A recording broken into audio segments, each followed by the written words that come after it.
Il m'est déjà arrivé de finir un jeu en sachant que j'allais jamais pouvoir y revenir et revivre cette aventure avec tout le plaisir qu'il y avait. Les découvertes qui s'enchaînent, les pièces du casse-tête qui ressemblent enfin pour plus finir le jeu. C'est ce que Outer Wilds m'a fait quand je l'ai fini. Un jeu où tout ce que tu gagnes de jouer, c'est du savoir. Et avec ce savoir, tu peux apprendre comment finir tout. Allô tout le monde, c'est Shadowbox, assistez-vous confortablement, prenez-vous des guimauves, car j'ai aujourd'hui pour parler de mon jeu préféré, Outer Wilds. En gros résumé, tu commences sur une planète avec d'autres membres de ton espèce, des aliens à peau bleue, qui ont 4 yeux, et en leur parlant, tu apprends que tu es un astronaute sur le point de partir dans l'espace. Ton objectif est d'étudier une ancienne espèce extraterrestre à technologie avancée, les Nomai. Ce jeu m'a marqué pour 3 raisons. Un, aucun autre jeu fonctionne avec un système d'exploration dans le but de donner uniquement des connaissances sur une ancienne civilisation. 2, le style graphique va très bien avec le jeu, je dois l'avouer, je suis accro au modèle d'arbre, je sais pas si c'est normal. Et 3, le plus important, j'aimerais féliciter Andrew Crowell pour son excellent travail dans sa composition des musiques, des chefs-d'œuvre. Je dois l'avouer, j'écoute aussi de ces jeux en écrivant mon texte présentement. Mes favorites sont Timber Earth, la musique qui joue parfois sur notre bois, la planète du début que vous voyez présentement à l'écran, et Travelers, joué par les autres astronautes sur les différentes planètes. On peut tout en combiner ensemble, puis ça fait ça. Aussi quelques mentions spéciales à Outer Wilds, la musique de l'écran principal et 13.3 Billion Years, la musique des crédits, sur laquelle, je dois l'avouer, j'ai versé une larme pour le chef-d'œuvre auquel j'étais accro pendant un mois avant de finir le meilleur jeu de toute ma vie. Et j'en ai vu pas mal. Le jeu déroule ainsi. Tu commences avec le tutoriel et après tu pars dans l'espace explorer les différentes planètes. D'Explorer, pas par accident ou le soleil, pas en chaque 22 minutes par exemple. Tu recommences du début. Tu pars explorer. Un loup est au cœur du défi. Pour ce maintenant, il pourrait avoir des spoilers mineurs. Je vais faire attention, mais par précaution, ce n'est pas tout jouer au jeu. Qu'est-ce que vous attendez? 33$ sur toute plateforme, sauf mobile évidemment, parce que c'est et le jeu est même sur le Game Pass de Xbox et d'ordi. Le jeu utilise aussi des physiques jamais vues auparavant dans un jeu, comme par exemple la physique quantique. Quand tu regardes quelque chose, ça existe, t'arrêtes de regarder si ça n'existe plus. C'est dans un état, je suis pas bon en physique quantique, ok? Sinon, il y a l'astrophysique, la physique spatiale. C'est le premier jeu qui fake pas ça. Genre, mettons, il y a No Man's Sky, un autre jeu d'exploration. Sauf que lui fake pas mal tout. La planète est pas vraiment ronde. Mais là-dedans, tout est fait à la perfection. Puis, ce qui est cool, c'est que quand tu meurs, tu recommences, tout tu reset. Les planètes perdent toutes. Puis, alors là, il y a une statue de Mike en arrière, puis qui fait des trucs étranges. Ça, c'est la time loop qui commence. Puis à chaque fois, je vais recommencer de ce point-là et je devrais aller réexplorer l'espace. Maintenant, je veux parler des planètes. En ordre la plus proche du Soleil à plus loin. Pour commencer, les sablières, 2 planètes en orbite, l'une autour de l'autre, qui envoient un jet de sable, qui a pour effet de faire en sorte qu'une des planètes, la sablière noire, devient de plus en plus petite et des structures se révèlent en d'autres sous le sable. Et l'autre planète, la sablière rouge, le sable rentre dans la planète, qui est remplie de grottes. Tu peux explorer les grottes, puis là, il y a du sable qui crunch, crunch, puis tu meurs. Ensuite, il y a la planète classique, Outrebois, la planète où vit ton espèce, une planète assez basique. Sinon, on peut enchaîner avec Gravité, une planète creuse où les pièces externes tombent graduellement vers le milieu dans un trou noir et sont rejetées dans un trou blanc, loin dans l'espace. Ce qui fait en sorte qu'il faut se dépêcher pour explorer les structures à l'intérieur avant que tout le monde s'y rende finisse dans un trou noir. Ensuite, Neviat, c'est là que je m'en vais présentement sur l'écran. C'est une géante gazeuse remplie d'eau avec quelques îles dessus. Il y a bien des tournages. des championnats de rêve. Euh, euh, fait que c'est ça, il y a bien des tournois de plus sous l'eau, c'est impossible de s'y rendre à part 60 profondeur. Donc, pour rencontrer, il faut utiliser quelque chose que je ne vais pas dire parce que c'est pas là. Il y a différents explorateurs, comme vous voyez en ce moment, je parle à Gabro qui est lui sur Léviat. Après ça, comme planète, je dirais qu'il y a Sombrance. Avant, je l'appelais Sombrance, mais c'est Sombrance.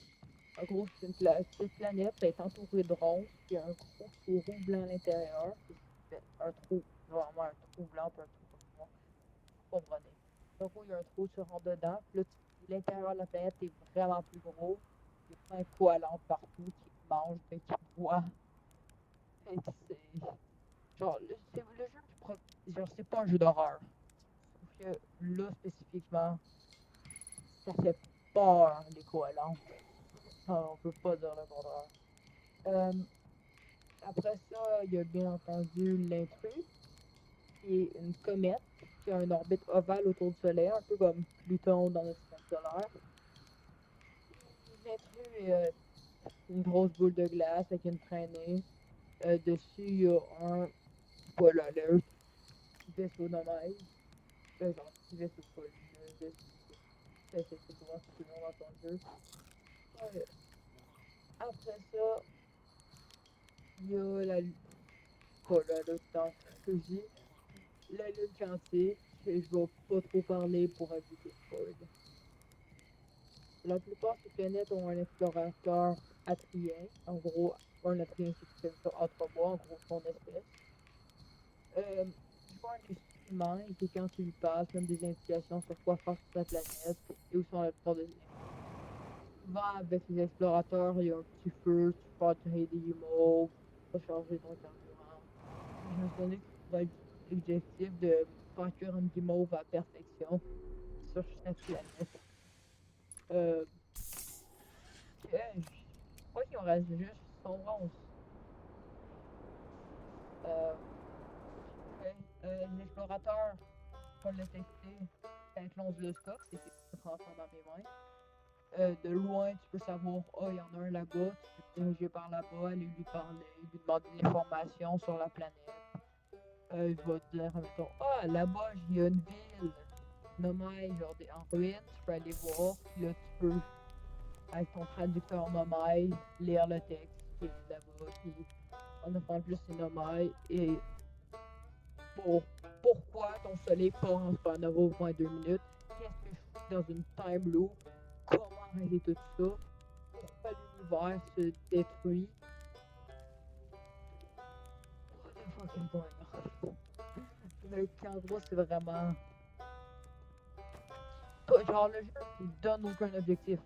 C'est juste toi qui donne des défis, comme essayer de découvrir quelque chose. Comme là, vous apprêtez à voir le soleil qui part en supernova. Ça, c'est la musique qui part automatiquement quand ça part bientôt. Ça faisait 22 minutes que je recordais, pas avec des codes, tout ça, là, mais vous allez voir le soleil. Je vous laisse en silence observer cette magnifique explosion.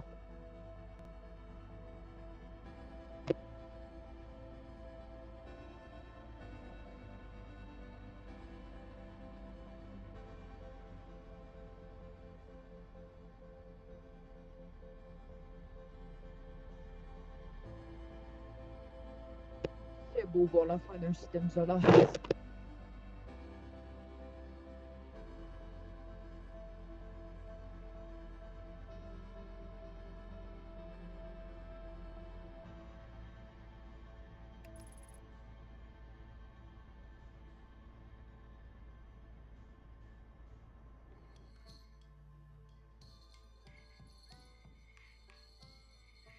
On attend Traveler, c'est en gros le mélange de tous les instruments des différents explorateurs ensemble. C'est fini. Le soleil explose. En gros, le centre du soleil, la gravité, tout va vers ça, puis ça s'écroule sur lui-même. Ça l'explose, supernova. Et chaque 2 minutes, ça fait ça. T'es plus dans une time loop, un peu comme dans le film Le jour de la marmotte. Fait que chaque 20 minutes, commence. Mais c'est pas grave, parce que ça en a pris plus. Puis, en fin de jeu, tu pourras, avec l'information que tu as eue, arrêter la time loop, trouver le ce que tu cherches tout le long. Genre, le jeu se résume à une quête vers l'œil. En ce moment, c'est le Mastermind que je. C'est vraiment de genre revoir mes souvenirs pour que je me réveille avec mes souvenirs de ce jeu-là. J'aimerais aussi féliciter toute l'équipe de chez Mobius pour ce jeu fantastique qu'ils ont créé. Parce que Outer Wilds, genre, dommage, ça n'a pas de l'air super, c'est un jeu bien comme tant d'autres. Sauf que le gameplay est vraiment innovateur. Genre, j'ai rien à dire, c'est juste beaucoup trop bon. Fait qu'on va bientôt arrêter. Là, on parle des différents explorateurs. Finspat, on sait pas il est où, on n'a pas ses signaux vitaux ni ses coordonnées. On peut chercher, genre, on se met des objectifs nous-mêmes pendant le jeu. Fait que, de manière, j'aimerais, comme j'ai dit, féliciter. Fait que, bye tout le monde, c'est The Shadowbox. Je vous laisse sur cette merveilleuse musique. C'était Outer Wilds.